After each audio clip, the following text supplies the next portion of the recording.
So, sa U-shape, kailangan yung mag-cut ng 22 by 45 na tela. Then, ika-cut nyo yung ano niya, ganito niya. Tupiin nyo lang ng ganyan. Tapos, i-cut nyo lang pa ganyan. Then, pagdating dito, cut dara-dara ito.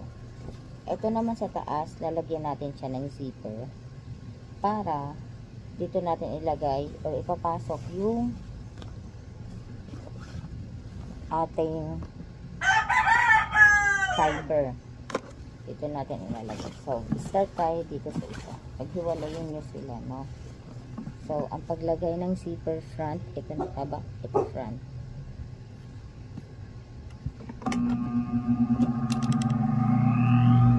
Lagay na tayo.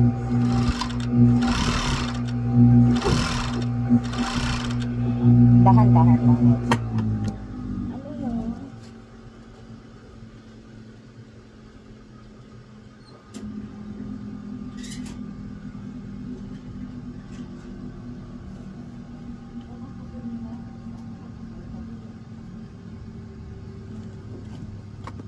So, ayun ba? May tumawag kasi doon na nag-deliver. So, ito na nga. Dahan-dahan lang guys kasi minsan makakain yung zipper nyo. Dahan-dahan lang. Dito kayo. Tingnan nyo dito yung ano. Front sides. Dito kayo sa side na to. Dito nyo. Dahan-dahan lang. Kasi pag nakain to, ulit na naman kayo. Ang hirap magtastas ng ano, ng edge natin.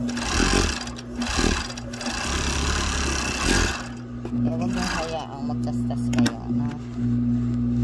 So ito na siya. Pag nagawa nyo na siya, so, yung half pa lang itong zipper guys ha, ito pa lang. So dapat may kaharap to dito. Gawin naman natin yung isa.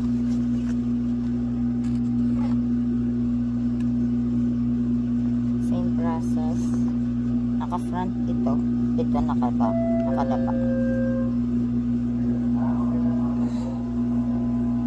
Ito yung front niya. Pinadapa natin siya. Dahan-dahan.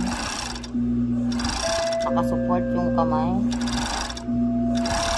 Huwag yung ratsada lang ng ratsada guys.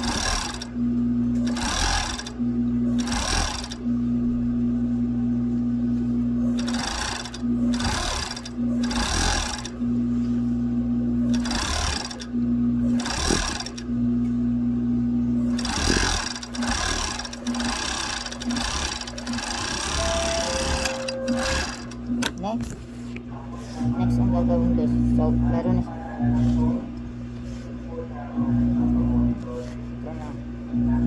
pwede mo na silang pagharapin. So, magkaharap na sila. Negative side and negative side magkasama. So,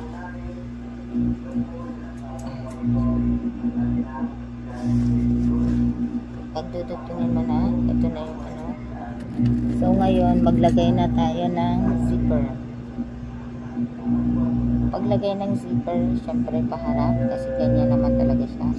Kita nyo yun na. Ganyan lang kadali maglagay ng zipper guys. Pagsasabay nyo syempre kasi dapat sabay siya nahila. Ayan, nakikita nyo.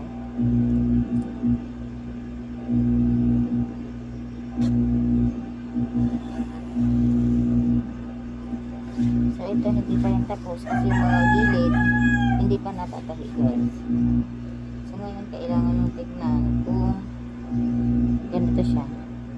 Ito nyo yan. Sabihin nyo siyang ganyan and then tatahiin nyo ulit siya. So ito naman guys, ang pagtahi nito dara-diretso. May natanggal na ano guys, na sinulid. Wait lang ha, maglagay tayo kasi may natanggal na. Ayan, natanggal siya. Makikita nyo sa tahi yan kasi wala siyang second na tahi, which is kailangan lagi meron kasi U-shape po ito. Pag natanggal yung unang tahi, dapat merong second na tahi para safe yung U-shape. So ayan, nakabit ko na siya. Mahalagang may twister pag ganito kasi ang hirap ikabit. So dito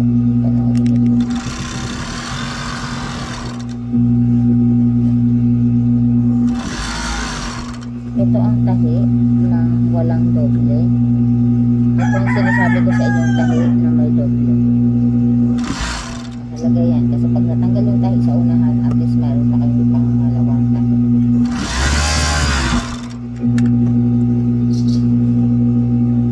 So dire-diretso ito hanggang sa kabila.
Pareho pa din pagdating sa dulo, pag ganyan pa din.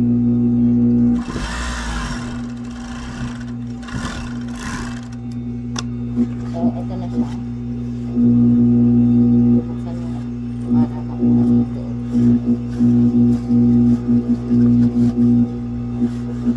Check nyo kung yung mga tahi nyo is okay ba. Hindi ba magbubukas? Maayos ba? Especially yung dito sa mga curve. Kung maayos ba. Gumamit din kayo guys ng tela for U-shape na hindi nagtatastas. Kasi pag nagtatastas, mabilis matastas kahit na anong ganda ng tahi, matatastas talaga siya guys. Lalo pa, yung mga U-shape ko is lobong-lobo talaga. Punong-puno ng fiber. Talagang natatastas siya. So ngayon, check natin para hindi siya, kung hindi siya. Yan, ganyan na siya diba guys. Ganyan ang U-shape niya. So ito po nyo na yan. Ready na yan for the order. So pag may nag-order, lalagyan nyo na lang ito ng fiber. Para hindi na kayo magpo-process pa. So ito na siya. Gawa na siya. So sana magawa nyo din ang maayos. Bye!